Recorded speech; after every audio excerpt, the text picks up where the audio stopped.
Bonjour à tous. Je fais cette vidéo pour vous faire un point de ce qui s'est passé au sein de Leroy Merlin cette semaine. L'entreprise a été confrontée à un mouvement social d'une ampleur inédite et, je dirais même, historique. Les entrepôts ont été bloqués, de très nombreux magasins ont eu des mouvements de grève et c'est la première fois que ça se passe chez Leroy Merlin. C'est la première fois aussi que c'est le fruit d'une union intersyndicale et c'est la première fois aussi que de très nombreux salariés qui ne sont pas forcément syndiqués ont rejoint le mouvement.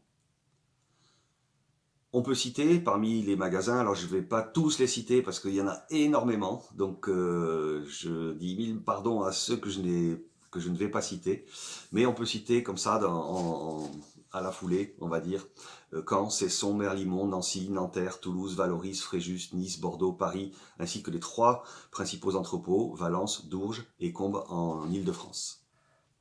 Alors pourquoi un tel mouvement? Simplement parce que les NAO, négociations annuelles obligatoires, ont été un échec pour nous. C'est-à-dire que le compte n'y est vraiment pas du tout.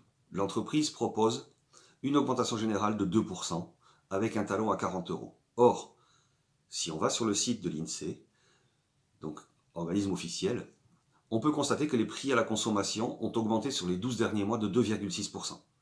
Donc faites vite le calcul, 2% d'augmentation, 2,6% d'augmentation des prix. D'où cette mobilisation historique et une distribution aussi, parce que nous avons essayé de sensibiliser nos clients, de tracts auprès des clients.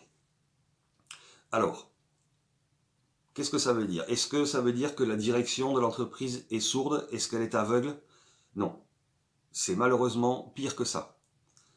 Elle n'est pas sourde, elle ne veut pas entendre. Elle n'est pas aveugle, elle ne veut pas voir. Et surtout, elle ne veut pas comprendre que des salariés qui se démènent pour leur travail s'appauvrissent en travaillant pour une entreprise qui fait des bénéfices records et qui les distribue à quelques privilégiés.